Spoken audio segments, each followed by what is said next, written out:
Yeah. Can I get started? Yeah. Are you guys ready? Yeah. Yeah, ready. We're ready. Perfect. Hey everyone. First of all, good morning. If it's afternoon, depending on where you're calling in from, good afternoon.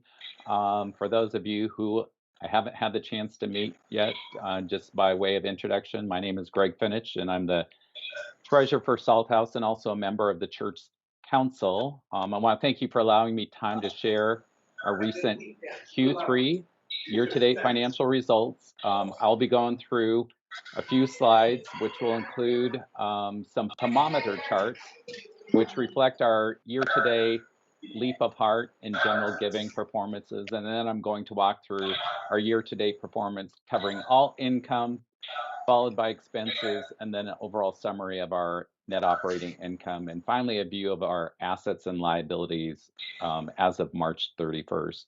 As you heard earlier, if you were online for service or in person as a principal, Salt House supports full transparency of our finances to both members and guests of Salt House. Also a reminder, the budget numbers reflected in our financials represent those approved by all of us as part of our annual congregational meeting. And just to give you a heads up, that will be coming up.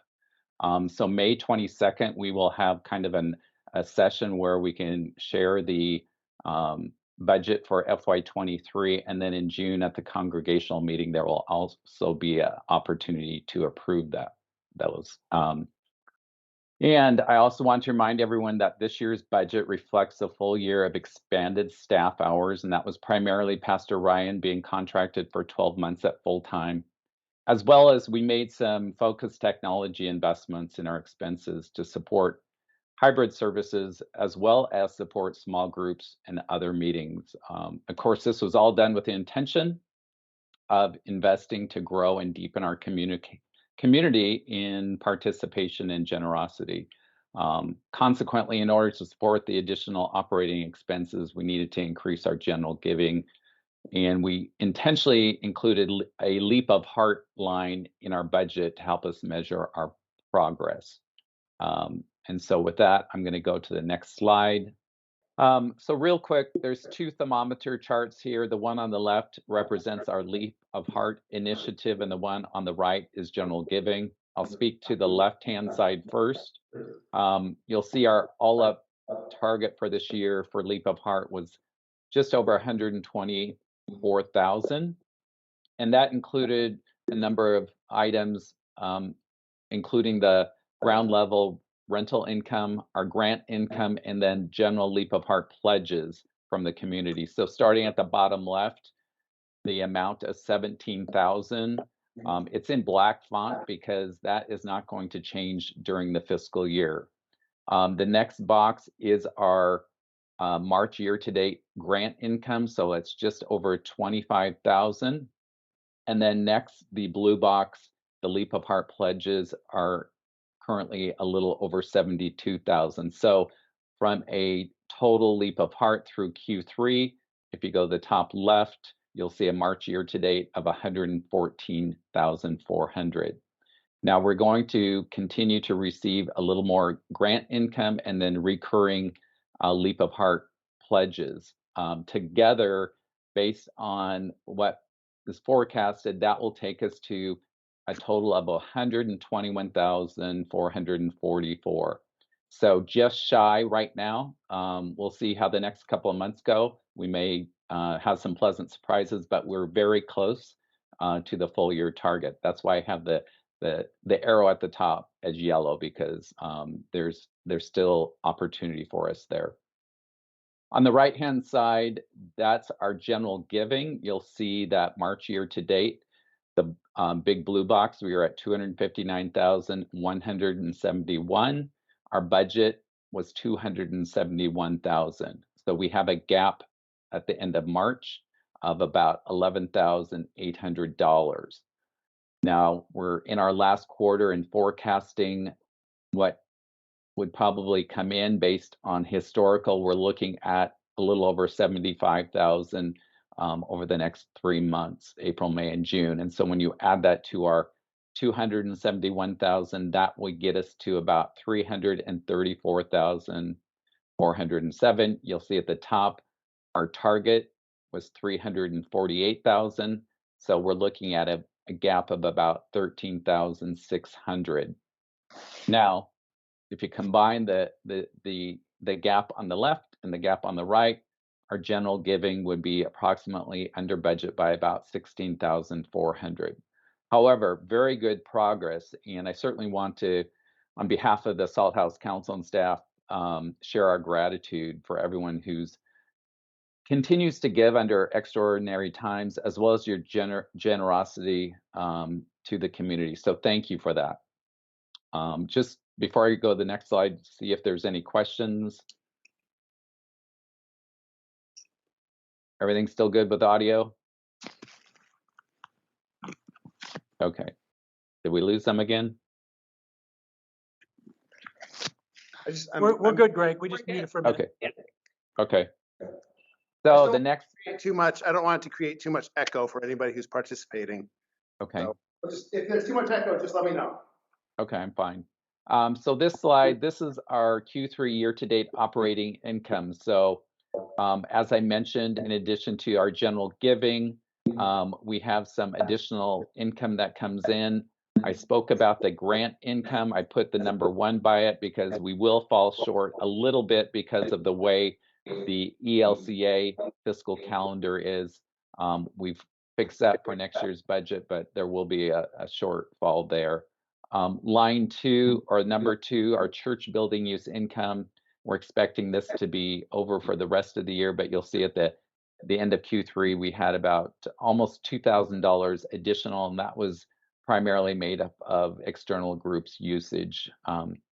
And then we have our parsonage rental income that's coming in on budget. So all up, operating income, we're over budget by a little over 10,000, which is great. If we look at our restricted income, and as a reminder, we have a couple of areas that are restricted income. The top line, community initiative income, continues to do very well. Year to date, we're over budget by about 15,600. We have some income from Thrivent, as well as pass-through income. And pass-through income this year, we didn't budget for it, as you can see, but it primarily represents some of the income that we had come in for paying for the Salt House signage. We also had building insurance proceeds, and then of course what the kids conducted for Sweet and Salty Cafe and the donations that came in there.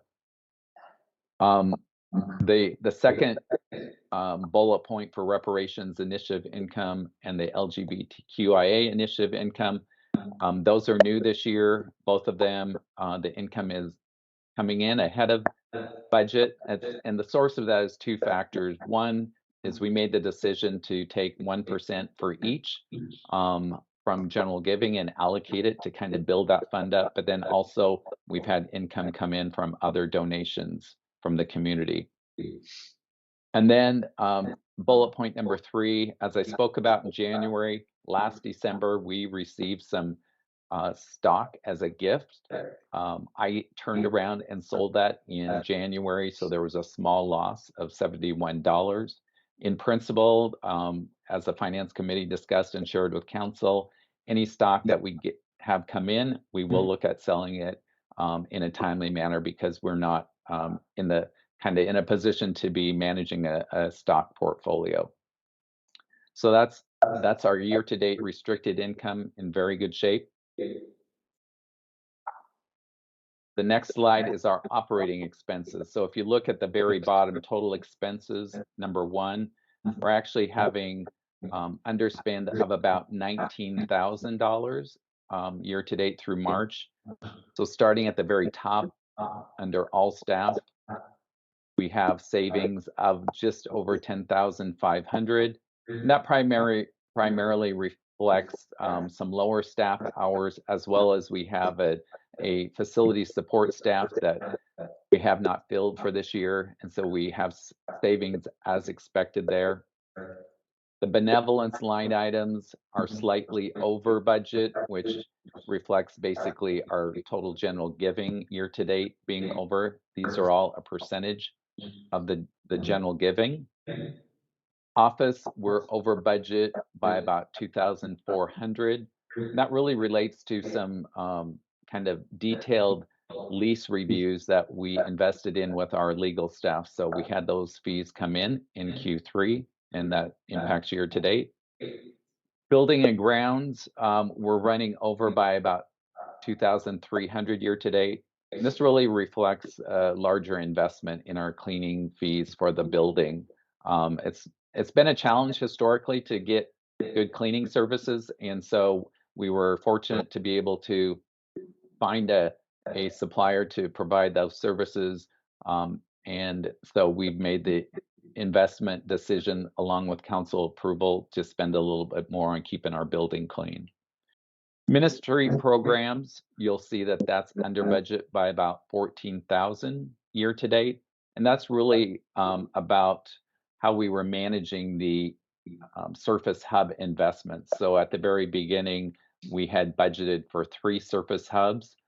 We said we were going to invest depending upon how the Leap of Heart initiative income came in. It's slightly behind, and so we made the decision to not move forward with additional surface hub purchases at this point. We do have some minor savings and guest speaker fees, but in general, ministry programs is under budget because of the kind of pause on investing in more surface hubs. So all up from total expenses, as I mentioned, we're about 19,000 under budget. So really trying to be mindful in our spend and make sure that we're focused on the high priority items. So bringing that all together, you'll see our net operating income, number one, it's positive, just under 30,000, and that's really reflecting the performance being better than expected at income, and then underspending in our total expenses. The last finance slide is our assets and liabilities. So we always look period over period, and so the last time we looked at this was the end of December. Now versus end of March, you'll see for total current assets, kind of that middle line item, not a big change. I highlighted number one. So in December, we did have a little over 3,200 in the brokerage account, which is that stock gift. It was sold, so the balance is 0 in the end of March.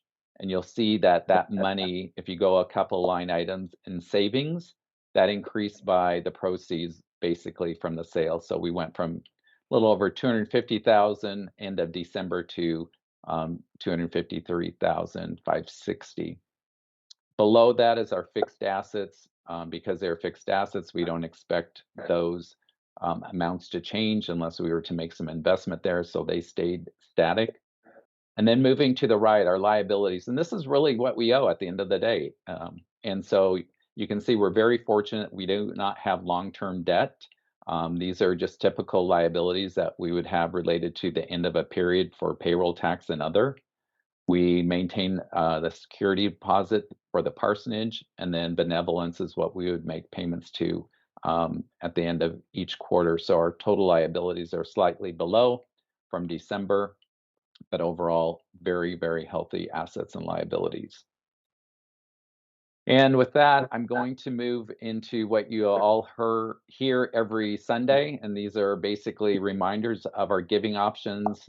You hear about the Joy Jar, the online texting. I did have a section here on gifting stock. If people want to do that in the future, this is also available on our website. And then lastly, the reminder of if you shop at Amazon, don't forget about Salt House, because we do get a small percentage of any eligible purchases you make.